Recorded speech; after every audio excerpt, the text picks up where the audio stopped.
أعوذ بالله من الشيطان الرجيم. بسم الله الرحمن الرحيم.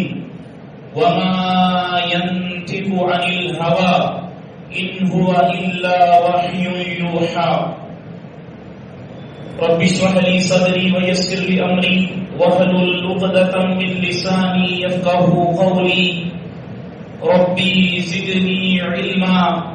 سبحانك لا علم لنا إلا ما علمتنا إنك أنت العليم الحكيم.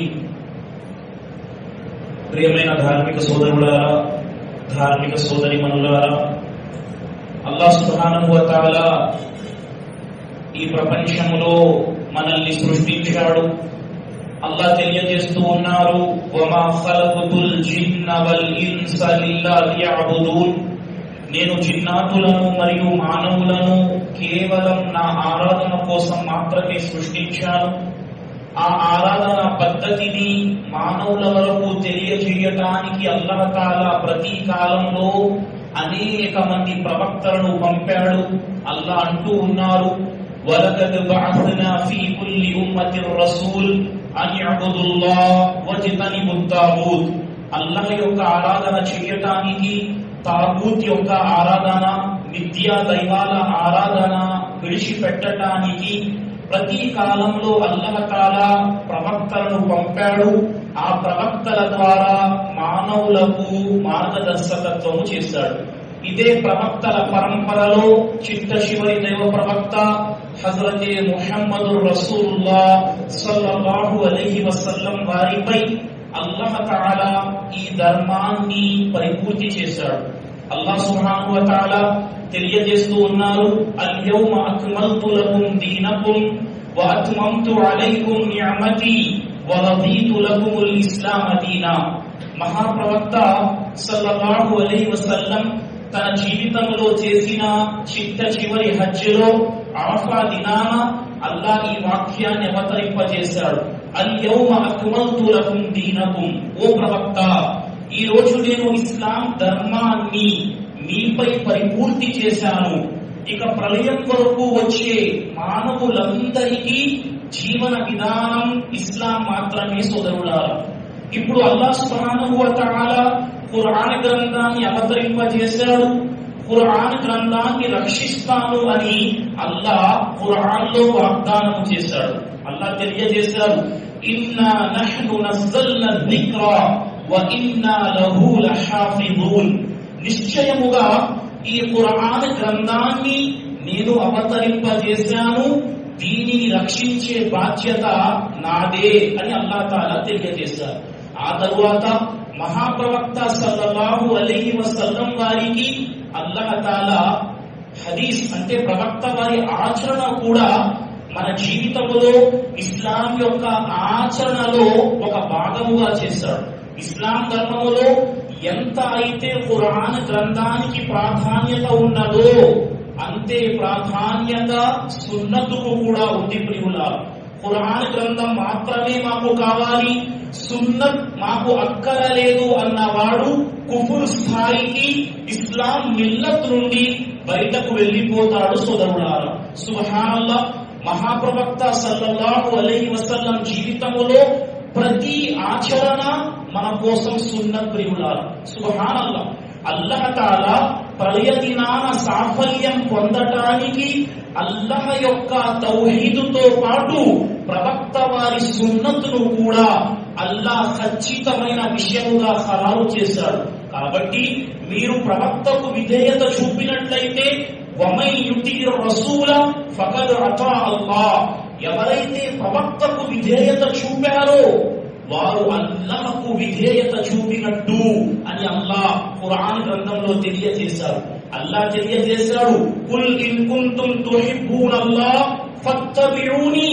ఓ ప్రవక్త, ఈ విధంగా తెలియజేయండి, అల్లాహ్ గనక మిమ్మల్ని ప్రేమించాలి అనుకుంటే మీరు ప్రవక్త యొక్క విధేయత చూపండి. వమై యుతిర్ రసూల. సుబ్హానల్లాహ్, అల్లాహ్ ఏమన్నారు, ఎవరైతే ప్రవక్తకు విధేయత చూపారో వారు అల్లాహ్కు విధేయత చూపినట్టు. అల్లాహ్ తాలా మిమ్మల్ని ప్రేమించాలి అనుకుంటే మీరు ప్రవక్తకు విధేయత చూపండి ఖురాన్లో అన్నాడు అనేక చోట్ల. యా అయ్యుహల్లదీన ఆమను అతీయుల్లాహ్ వ అతీయుర్ రసూల్, ఎక్కడైతే అల్లాహకు విధేయత చూపండి అన్నాడో అక్కడ ప్రవక్తకు విధేయత చూపండి అన్నాడు. సోదరులారా, ఈరోజు ముస్లిం యొక్క జీవితములో ఖురాన్ గ్రంథానికి ఎంత ప్రాధాన్యత ఉన్నదో మహాప్రవక్త సల్లల్లాహు అలైహి వసల్లం యొక్క సున్నతులపై ముస్లిం సమాజం అంతే ఆచరణ చేస్తూ ఉన్నది. సాధారణంగా సున్నత్ అంటే ఏమిటి ప్రియులారా? హదీస్ అంటే ఏమిటి ప్రియులారా? సున్నత్ అన్న పదానికి శబ్దపరమైన అర్థము అస్సీరా, పద్ధతి, ఈ విధంగా వస్తుంది. నేను ముఖ్తసరిగా మీ ముందు మాట ఉంచే ప్రయత్నం చేస్తాను. ఈ రోజు మన ముందు ఉన్న సున్నత్, ఏ ప్రవక్త వారి సున్నతునైతే మనం అనుసరించాలో ఆ సున్నతును చాలా సంక్షిప్తంగా 4 రకాల సున్నత్ వర్గీకరణను ఉలమాలు చేశారు. ప్రియులారా, ప్రవక్త వారి సున్నత్ మీరు ఆచరించాలి అంటే ఆ హదీస్ కౌలి అయి ఉంటుంది, లేదా హదీస్ ఫెయిలీ అయి ఉంటుంది, లేదా హదీస్ తక్రీరీ అయి ఉంటుంది, లేదా అది ప్రవక్త వారి గుణగణాలు సిఫత్ను కలిగి ఉంటుంది. హదీసే కౌలి ప్రవక్త వారి మాట సున్నత్ ప్రియులారా. హదీసే ఫెయిలీ ప్రవక్త వారి ఆచరణ సున్నత్ సోదరులారా. హదీసే తక్రీరీ ప్రవక్త వారు నోటితో చెప్పలేదు, ఆచరించి చూపను లేదు. ప్రవక్త వారి ముందు ఒక విషయంపై ఆచరణ జరుగుతూ ఉండగా ప్రవక్త చూసి మౌనం వహిస్తే అది కూడా మన కోసం సున్నత్ అవుతుంది. ప్రవక్త యొక్క గుణగణాలు కూడా మన కోసం సున్నతుగా వర్గీకరింపబడతాయి. ఉదాహరణకు ప్రవక్త వారి హదీసే కౌలి, ప్రవక్త వారి మాట ద్వారా సున్నత్ ఉదాహరణ కనుక తీసుకుంటే, ప్రవక్త వారి ముందు ఒక అబ్బాయి కూర్చున్నాడు, భోజనం చేస్తూ ఉన్నాడు. ఆ భోజనము చేస్తున్న పల్లెములో చెయ్యి అటు ఇటు కదుపుతున్నాడు. ప్రవక్త అన్నారు, యా గులాం సమ్మిల్లా కుల్ బియమీనిక్, అల్లాహు అక్బర్. ప్రవక్త అన్నారు, ఓ బాబు కుడి చేత్తో తిను, నీకు దగ్గర ఉన్నది తిను. ఇది ప్రవక్త వారు నోటితో చెప్పిన మాట. ప్రవక్త వారు నోటితో చెప్పకుండా చేసి చూపించిన పని కూడా మన కోసం సున్నత్. ఈ రోజు వుజూ విధానం మనం చూస్తూ ఉన్నాం. ప్రవక్త వుజూ విధానాన్ని నోటితో చెప్పలేదు, ప్రవక్త చేసి చూపించారు. 3 సార్లు కుడి చెయ్యి కడిగారు, 3 సార్లు ఎడమ అరచెయ్యి కడిగారు. ప్రవక్త పూర్తి వుజూ పద్ధతి చేసి చూపించారు. ఇది హదీసే ఫిఅలీ, మన కోసం సున్నత్ ప్రియులారా. హదీసే తక్రీరీ, ఒక వ్యక్తి ప్రవక్త తన నోటితో చెప్పలేదు, ప్రవక్త చేసి చూపించలేదు, ముందు ఒక వ్యక్తి ఆచరిస్తున్నాడు. హజరత్ ఖాలిద్ బిన్ వలీద్ రలియల్లాహు తఆలా అన్హు, అతని ముందు ఉడుం మాంసం సమర్పించబడింది. ప్రవక్త అన్నారు, ఈ ఉడుం మాంసం తినటం మా ప్రాంతంలో అసహ్యకరంగా భావిస్తాం. కానీ హజరతే ఖాలిద్ బిన్ వలీద్ రలియల్లాహు తఆలా అన్హు ఆ ఉడుం మాంసాన్ని భుజించారు. ప్రవక్త చూసి నిశ్శబ్దమైపోయారు. అంటే అది కూడా మన కొరకు సాంప్రదాయం.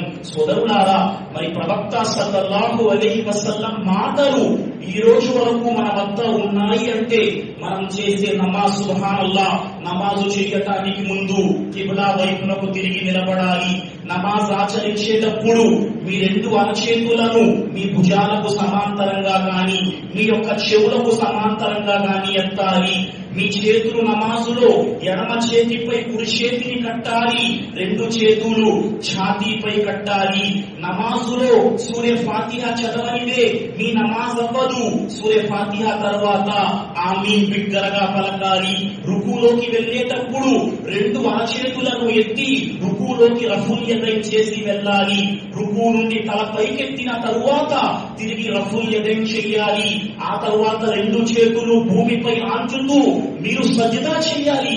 సుబ్హానల్లాహ్. ఒక్క నమాజ్ కాదు, మన జీవితంలో ప్రతి ఆచరణ, ఎలా తినాలి, ఎలా నిద్రించాలి, ఎలా కాలకృత్యాలు తీర్చుకోవాలి, ఏ విధంగా నవ్వాలి, ఏ విధంగా దుస్తులు ధరించాలి, ఈ విషయాలన్నీ మన ముందుకు సున్నత్ ద్వారా, హదీసు ద్వారా తెలియజేయబడ్డాయి.